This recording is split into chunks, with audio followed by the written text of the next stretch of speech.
Oh, impeachment ni VP Sara, pag-usapan ay ano lang natin to, pakinggan natin tong sasabihin ni isang political analyst. Hindi na daw ito tutuloy at mukhang hindi, kung ma-impeach man siya diyan sa Kongreso, mukhang hindi ito magtatagumpay diyan sa Senado. Pakinggan natin to. Magandang point. Ilan mang impeachment complaints ang ihain laban kay VP Sara?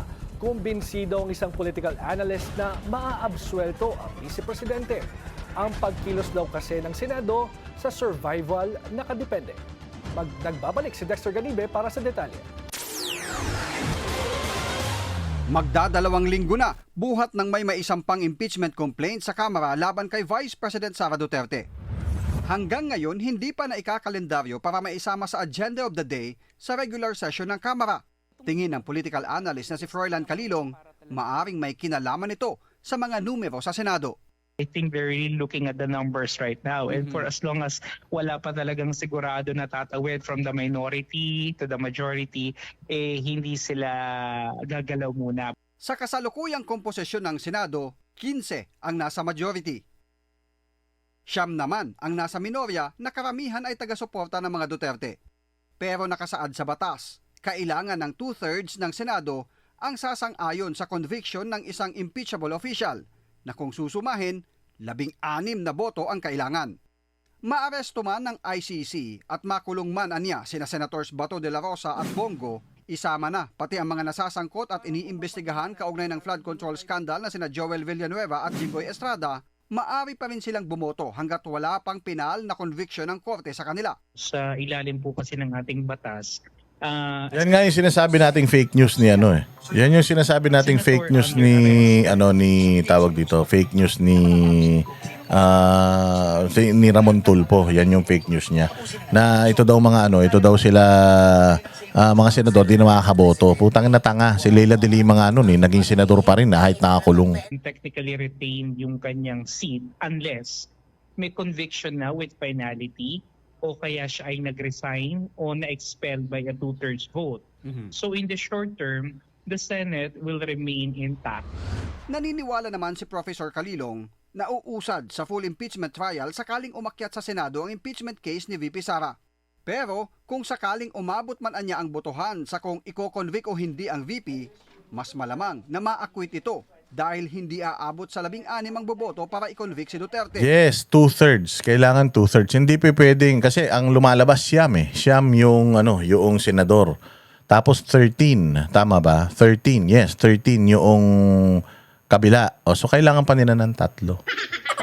Hindi nga natin alam kung yung 13 na yun boboto in favor sa impeachment ni Inday Sara. Tandaan ninyo, yung mga Villar, pa rin yan. Kahit papaano, alam ng mga Villar, siyempre mga Villar, sarili lang nila iniintindi nila eh. Alam ng mga Villar na magiging presidente to balang araw. So mapoprotektahan pa rin kahit papaano yung kanilang interes sa negosyo. Ewan ko lang kung tatrabawin sila ni Inday. Pero sinasabi ko lang na na itong si Inday Sara, hindi yan hindi makakakuha ng 16 na boto diyan sa Senado. Pihado yan. Ang boboto lang diyan sigurado Ontiveros, Kiko, Bam, tapos si Soto. Si Lacson, puta maniwala kayo, hindi yan boboto sa impeachment. Malabo yan. Tingnan niyo, baka yan lang magiging boto ng pro-impeachment diyan. Lahat yan, puros pumoposisyon na yan lahat. National man yan. Mantakin mo. Kapag ikaw, kasi yung mga congressman, pag pumirma sila sa impeachment ni VP Sara, okay lang. Okay lang. Bakit? Kasi hindi naman yung sa mga distrito naman sa buong Pilipinas, hindi naman yan ilan lang naman yung boto na kailangan nila ng mga congressman para manalo. So hindi apektado yung kanilang politika, yung kanilang pagkapanalo sa mga eleksyon, hindi. Pero dito sa national, sa mga senador, pag ikaw pumirma ka, re-electionist ka, pumirma ka sa impeachment ni VP Sara, yari ka. Visayas, Mindanao, sigurado laglag ka. Hindi ka mananalo bilang isang senador kung nakadepende ka lang sa Luzon. And baka nga kalahati pa ng Luzon hindi bumoto sa iyo kapag kapag binoto mong impeachment ni VP Sara. Yayariin ka talaga. Visayas, Mindanao, X ka na sa Luzon, 50% lang makukuha mo na suporta. Putangin lang yan. Hindi mo hahayaan na mamatay yung karera mo sa politika kasi baka mamaya mangyari sa'yo yung nangyari kay Bong Revilla na nung wala na sa posisyon, bigla nilang ginagamit bilang scapegoat, di ba? Fall guy. Oh.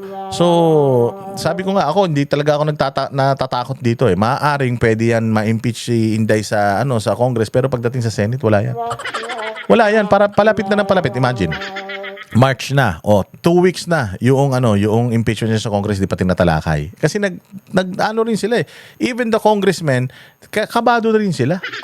Even yung mga congressman, kabado rin sila. Ang laki ng Visayas at Mindanao. Yung mga actually ang hirap dyan, yung mga congressman sa Visayas at Mindanao. Tingnan mo, natalo na si Gwen Garcia sa Cebu, yung gobernador nila. Kasi nga, putang ina, tinabla niya si Inday. Pagdating sa impeachment, yung Visayas at Mindanao, kung ikaw congressman ka na pipirma ka sa impeachment ni Inday, masisira ka na yung mga congressman sa Visayas Mindanao, masisira ka, sasabihin na, tangina ka. Tangina nyo, binoto namin kayo para protektahan nyo yung interest namin, tapos isang Bisaya, pinapa-impeach ninyo, kalahi natin yan. Mas nakikinig kayo dun sa taga-norte na wala namang alam. Magagalit ang tao. Kaya yung mga congressman ngayon medyo hesitant na rin sila. Sabi ko nga sa inyo, maaring lumusot ito sa Congress, maaari, pero inevitable. Tapos na, it's a done deal already. Magiging presidente si Inday Sara sa 2028. Sa 2027, tapos na boxing. Maniwala kayo. Magugulitang noong unang bahagi ng 20th Congress, 19 ang bumoto para i-archive ang naunang impeachment sa VP. Kasama na rito ang karamihang nasa kasalukuyang mayorya ngayon, gaya ni na Majority Leader Mig Zubiri, Senators Loren Legarda, JB Ejercito, Sherwin Gatchalian, Pia Cayetano, Lito Lapid, Erwin at Rafi Tulfo, magkapatid na Mark at Camille Villar. I highly doubt it if they could still muster enough strength to actually file another impeachment complaint by next year. Kasi sa ngayon pa lang nararamdaman na ng ating mga kababayan, may impeachment fatigue na po tayo eh. Mawawala na ng traction yan because the president is already entering the lame duck phase of his presidency. Yun ang pinakamasakit sa lahat. Ako, I don't want to be associated with the lame duck president. Kasi patapos na yan eh. Sabi ko nga sa inyo, di ba sila Pangulong Duterte, nung papasok sila sa Malacanang, ang dami nila. Nung palabas na sila, ang konti na lang nila. Lalo pa kaya ito?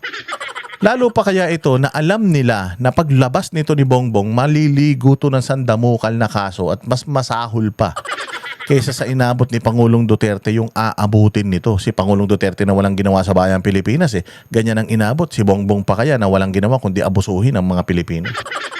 Kaya ako ngayon, ayaw ko na ma-associate dyan. Si Sharon na lang. Bayaan mo, dalawa sila magsama. Pero wala nang gustong ma-associate sa isang presidente na laos na. Sa isang presidente na palubog na. Sa isang presidente na wala nang kwenta.